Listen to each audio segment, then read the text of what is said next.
이슈 분석 Y 시간입니다. 시장의 중요한 이슈들 점검해보면서 그에 맞는 투자 전략 함께 만들어 보도록 하겠습니다. 이 시간 루이스앤클로이 김선영 대표님과 함께하겠습니다. 어서 오세요. 네, 반갑습니다. 네, 반갑습니다. 자, 오늘은 저희가 어떤 주제를 이야기 나눠볼까요? 자, 오늘도 역시 또 개인분들이 가장 궁금해하실 재료인 것 같은데요. 일단 제가 항상 이 시간을 준비하면서 있어서 어떤 걸 할까 항상 생각을 많이 하는데, 역시나 주변에 이제 개인 투자하시는 분들이 제일 고민이 많으신 주제를 항상 준비를 했는데 오늘도 역시 마찬가지입니다.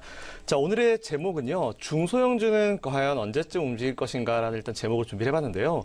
사실 최근에 우리나라를 포함해서 전 세계 글로벌 증시를 쭉 봤을 때 사실 거의 호재밖에 없죠. 호재밖에 없다라기보다는 거의 악재라는 부분이 아예 없다라는 부분 생각을 하면 될 것 같은데요. 최근에 우리나라 3분기 그 GDP 발표, 그리고 3분기에 우리나라 기업들의 어떤 고무적인 실적 발표 같은 부분들도 굉장히 좀 긍정적인 부분으로 작용을 하고 있는 것 같습니다. 그리고 2,500포인트가 정말 돌파하기 어려울 것이다.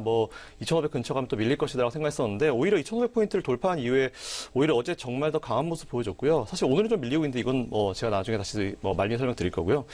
하지만 아직도 그 스몰캡으로 분류되는 중소형주들은 거의 지금 흐름이 없습니다. 아무래도 개인들이 투자를 집중하고 있는 쪽이 거래소 쪽보다 아무래도 중소형주 쪽이 많이 몰려있을 것 같은데요. 아무래도 계속 개인 투자자들의 마음을 쥐었다 폈다 하고 있는 상황이죠. 그래서 개인들의 몰려있는 그 소형주기 때문에 많은 분들이 굉장히 궁금해하실 것 같아서 오늘 준비를 해봤습니다. 어쨌든 올 하반기 들어서 지금 그 차별화 장세 그리고 스몰캡 장세가 과연 언제 마무리될지 오늘 생각해보는 시간을 가지도록 하겠습니다. 네, 맞습니다. 일단 말씀하신 대로 최근 보면은 거의 대형주만이 상승률을 하면서 중소형주 같은 경우는 철저히 차별화되어 있다고 생각을 하는데요. 일단 오늘 그 이유가 무엇인지 설명 부탁드리고요. 자, 그럼 과연 언제쯤 이러한 부분에서 벗어날 수 있을지 이 부분도 한번 설명해 보도록 하겠습니다. 네, 맞습니다. 우선은 최근에 제가 코스닥 시장, 코스피 시장 양쪽 어떤 스몰캡의 약세 부분에 대해서 제가 좀 복기를 해봤는데요. 사실 거래소 지수와 그리고 대형주 같은 경우는 지난 7년간의 박스권을 돌파를 하지 못했었던 뭔가 이렇게 억눌렸던 그런 감정이라고 표현하면 좋을 것 같은데, 그런 부분들이 올해 정말 분출되고 있다라고 봐도 과언이 아닌 것 같습니다. 어쨌든 이에 반해서 주가 지수 같은 경우는 사실 7년 동안 계속 박스가 갇혀있는 그 구간 동안에 사실 코스닥은 중간중간에 좀 전반적으로 상대적으로 좀 뜨거운 모습을 많이 보여줬었는데요. 지금은 실감이 별로 안 나시겠지만 2015년도 스몰캡 랠리가 있었죠. 그리고 그 이후에 코스닥은 신고점을 만들려고 계속 노력도 했었고요. 2011년 8월 유럽 위기 이후에도 한번 났었고, 2015년 여름까지 거의 4년 동안 코스닥 지수는 그래도 75% 정도 넘는 상승률을 만들었습니다. 근데 하지만 이에 반해서 거래소는 약 20% 정도 상승했다고 제가 일단 계산을 했었는데요. 그때 억눌렸던 대형주와 어떤 종합 주가 지수의 상대적 부진, 그리고 박탈감이 올해 이 부분들이 한 번에 분출되면서 반대로 이제 소형주의 역차별 장세가 이루어지고 있다라고 보시면 될 것 같습니다. 일단 어쩌면 이거는 전형적으로 이제 대형주와 중소형주의 어떤 키 맞추기, 밸런스를 맞추는 부분이라고 보시면 될 것 같고요. 제가 이유가 좀 뭐가 있을까라고 생각을 해봤는데 크게 세 가지 이유가 있는 것 같습니다. 지금부터 하나씩 살펴볼게요.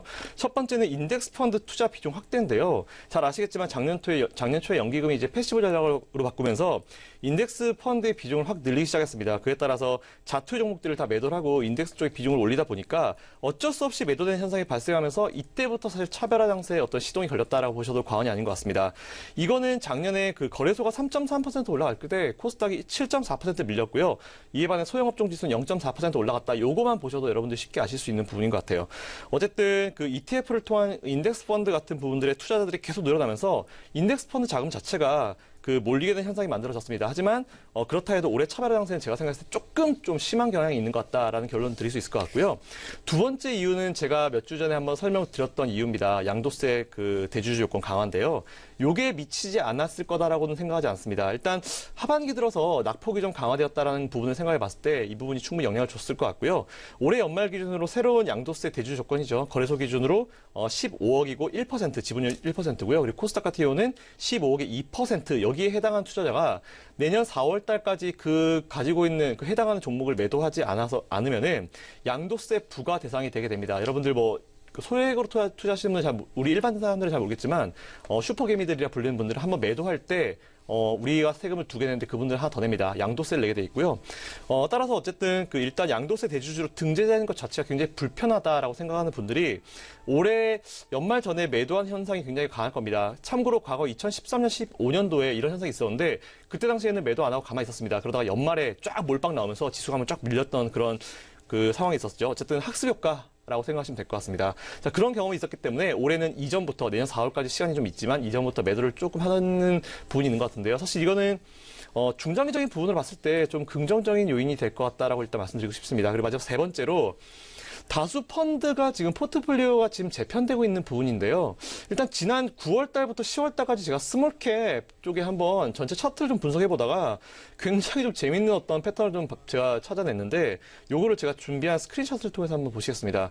제가 보시면은 그 네모와 동그라미로 나타났는데요. 이게 어떤 거냐면은 네모는 그 개장 후에 1시간 그리고 동그라미는 점심시간 이후에 이제 1시 이후에 1시간인데요. 보시게 되면은 개장 후에 1시간 동안 그냥 생각 없이 매도합니다. 그리고 동그라미 보시면 점심시간 이후에 1시부터 또 생각 없이 매도를 합니다. 이 패턴이 정말 신기하게 9월 달부터 10월 달까지 계속 이어졌습니다. 자, 근데 제가 이걸 또 봤는데요. 어쨌든 이런 상황 때문에 해당 시장의 스몰캡 쪽에 매도가 좀 나오고요. 코스닥이 급락장이 나오게 된 건데 사실 이거는 매도한 수준이 아니고요. 거의 뭐 집어 던진 수준으로 이제 물량을 던진 거다라고 보시면 될 것 같아요. 이게 특정 시간대 이런 그 패턴이 계속 있었던 거 보면은 제가 봤을 때는 누군가 이제 보통 우리가 보통 이제 종목을 매도할 때 보면 이제 매도해야겠다라고 이제 생각을 하는데 이거는 아닙니다. 자, 이 시간 동안에 이렇게 매도해라. 이 시간 동안에 이 양을 매도해라. 딱 그거로 인해서 매도 물량이 나온 겁니다. 그렇기 때문에 어쩔 수 없이 그 짧은 시간에 매도를 하게 되니까 당연히 주가는 탈이 날 수밖에 없는 상황이죠. 이와 관련해서 특정 펀드의 어떤 그 자투리 소형주를 매도를 하고 소수의 대형주로 좀 몰아가는 어떤 그런 루머가 좀 있었는데 제가 최근에 좀 분석을 해보니까 최근에 이런 매매 패턴이 한 달 이상 지속적으로 유사한 형태가 나왔다는 걸 보면 이게 루머 수준 아니구나라는 결론을 내릴 수 있었습니다. 어쨌든 제가 생각했을 때는 위 세 가지가 좀 부담이 돼서 조금 이제 시장에 영향을 받은 거라 생각되는데요. 사실 이 원인들은 거의 이제 마무리가 되어 갑니다. 왜냐하면은 매도를 하더라도 그 본인들이 가지고 있는 물량만큼을 매도하는 거기 때문에 매도의 물량이 뭐 무제한이 아니다. 그렇기 때문에 어느 정도 이제 마감이 돼가는 것 같다라고 생각할 수 있을 것 같습니다. 그렇다면은 왜 이런 차별화가 만들어지고 있을까? 제가 생각했을 때는 이게 대형주보다 중소형주 많이 몰려있는 까닭이요. 지지난주잖아요. 제가 한번 설명드렸었는데 공매도의 어떤 이유가 큰 것 같습니다. 일반적으로 보시면은 공매도를 이제 하는 사람 입장에서 봤을 때는 거래량이 풍부하고 시가총액이 크고 금액대가 크고 매매가 자주 이루어지는 쪽에 공매도를 많이 하게 되죠. 아무래도 코스닥의 중소형주보다는 대형주 쪽에 많이 좀 몰빵이 돼 있는데요. 이게 제가 말씀드린 포인트가 어떤 부분이냐? 이런 가운데 사실 지수가 올라가면서 주가가 올라가게 되면은 아무래도 공매도를 해놨던 그 물량을 걷어들이는 숏 커버링이 발생할 수밖에 없습니다. 근데 숏 커버링을 이제 하는 그 공매도를 한 세력들은요, 숏 커버링을 할 때 해야지 이게 아니고요. 나 죽고 싶지 않으니까 빨리 해야지 거의 이런 느낌입니다. 빨리 안 하면 본인들의 어떤 손실이 거의 극대화되기 때문에 빨리 그 물량을 사들이게 되는 건데 이러면서 대형주들이 정말 추풍 낙엽처럼 떨어진다는 표현을 쓰는데 추풍 낙엽처럼 올라가는 현상이 발생하고 있는 겁니다. 그렇기 때문에 그 최근에 일단 대형주들이 정말 이거는 코스닥 잡주처럼 올라가는 경향이 좀 많이 나온 거고요. 최근에 그 셀트리온이죠. 셀트리온 같은 경우도 공매도가 워낙 많아가지고 예전에 좀 힘들었던 종목인데 그런 이유 때문에 이렇게 많이 올라간 것 같습니다. 어찌됐건 제가 봤을 때는 그 대형주들에 비해서 소형주들이 공매도가 좀 많기 때문에 사실은 대형주들의 어떤 이런 상승이 좀 만들어진 것 같고요. 쇼커버링으로 인한 상승이 많아진 것 같고요. 상대적으로 어쨌든 쇼커버링이 없는, 물량이 없는 소형주들은 여기서 배제될 수밖에 없습니다. 이건 철저히 수급적인 부분이라 생각하시면 될 것 같고요. 그렇기 때문에 그 대형주에는 V자형 패턴, 급하게 반등하는 패턴이 많이 나오고 중소형주에는 W자 패턴, 천천히 반등하는 패턴, 다바닥 패턴이 많이 만들어진다라고 보시면 될 것 같습니다. 어쨌든 이렇게 이것도 하나의 일시적 수급 왜곡 현상이라고 볼 수 있을 것 같은데 이렇게 수급 왜곡 현상으로 발생하는 대형주의 장세는요, 더 이상 지속되기가 좀 어려울 것 같다라고 말씀드리고요. 제 주변에도 보면 지금 굉장히 많은 분들이 대형주 쪽으로 갈아타신 분들이 있는데 아닙니다. 지금 이제 중소형주 쪽으로 이제 그 올라갈 가능성이 크고 이쪽으로 좀 이제 많이 몰아가야 되기 때문에 여러분들 분명히 기억하시면 될 것 같고요.